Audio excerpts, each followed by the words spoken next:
اعوذ باللہ من الشیطان الرجیم بسم اللہ الرحمن الرحیم۔ حمد و ثنا اس رب جلیل کے لیے ہے کہ جس نے اپنی قدرت کاملہ سے اس جہاں کو خلت وجود بخشی اور اپنی حکمت بالغہ سے اس دار الفانی کو دار الاسباب قرار دیا۔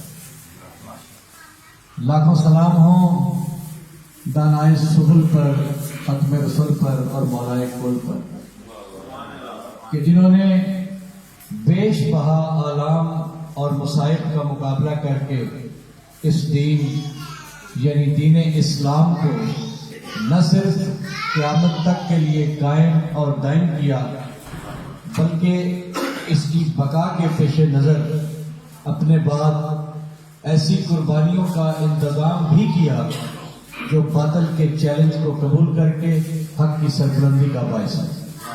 بر محمد وآل محمد بلندتر صلوات۔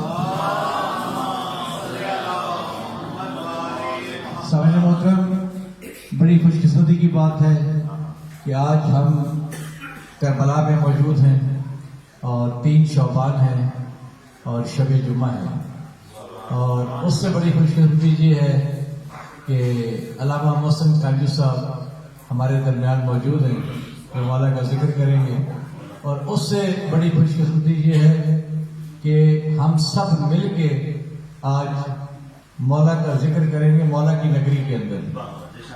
تو میں صرف عبادت میں حصہ ڈالنے کے لیے میں آغاز کرتا ہوں کہ قرآن اور حسین کے لفظ ہیں 4۔ قرآن اور حسین کے حرف ہیں 4، 2 نقطہ سے خالی اور 2 نقطہ دار۔ یعنی اگر آپ دیکھیں کہ قرآن میں کاف، رے، الف اور نون ہے، تو کاف اور نون میں نقطے ہیں اور 2 رے اور الف میں نقطہ نہیں ہے۔ اور حسین میں بھی دیکھیں کہ اے میں نقطہ نہیں ہے، سین میں نقطہ نہیں ہے، یہ نقطے والا ہے اور نون نقطے والا ہے۔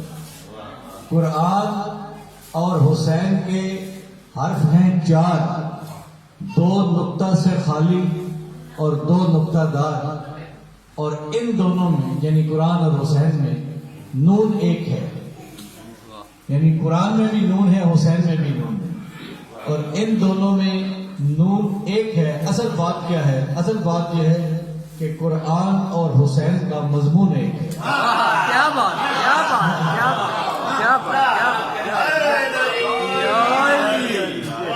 کیا بات۔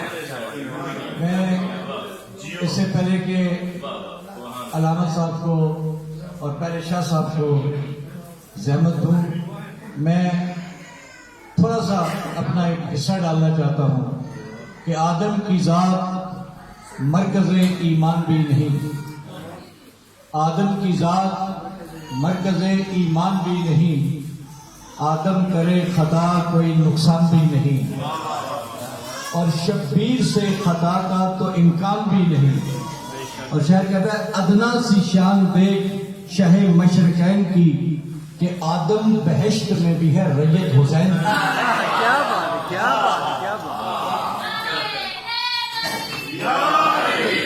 اور پھر نوح کے ساتھ موازنہ کیا، کہا کہ رتبے میں ہو نجی کو یہ شان چاہیے۔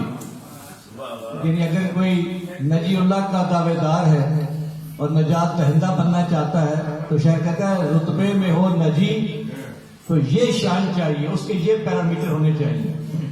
اب نوح کو نجات کا سامان چاہیے، کیونکہ نجی اللہ جو بنے گئے تو اب نجات کیسے تھے؟ اب نجات کے پیرامیٹرز کیا ہیں؟ کشتی ہو، بادباں ہو، نگہبان چاہیے، اور پھر کشتی کے تیرنے کو بھی طوفان چاہیے۔ کشتی کیسے تیرے گی جب تک طوفان نہیں ہوگا؟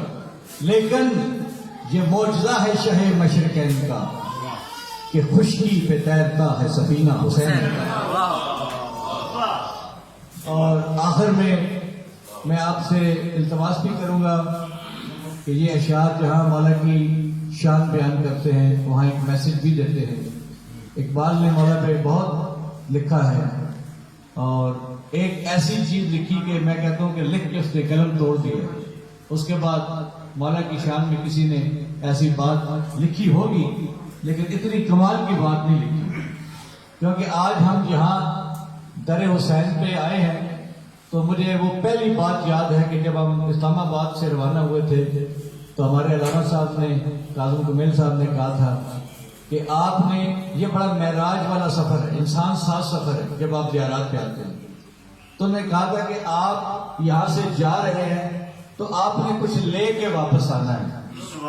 تو اقبال بتا رہا ہے کہ آپ نے کیا لینا ہے. علامہ صاحب نے تو اپنی زبان میں بتایا تھا، تو شاعر مشرق اپنی زبان میں بتا رہا ہے کہ آپ نے یہاں سے کیا لینا ہے. تو کیونکہ ظاہر ہے کہ زیارات میں تو آپ کئی بار رہیں گے، لیکن یہ فکر جو ہے، یہ احساس، یہ ایم آپ کے پیش نظر ہونا چاہیے. ایک فخر، اقبال کہتا ہے بہت سارے فخر ہیں، فخر مینز طریقے ہیں.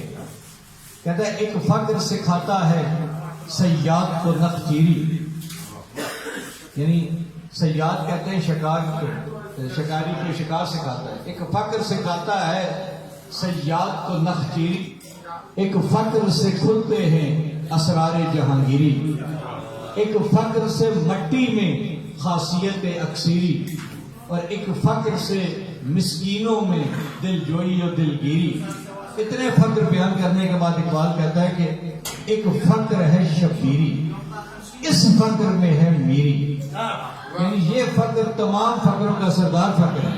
ایک فخر ہے شبیری، اس فخر میں ہے میری. اور پھر کہتا ہے میراث مسلمانی سرمایہ شبیری. اور پھر کہا کہ نکل کر خانقاہوں سے ادا کر رسم شبیری، کہ فقر خانقاہی ہے فقط اندوہ دل گیری. پر محمد و آل محمد بلند تر صلوات.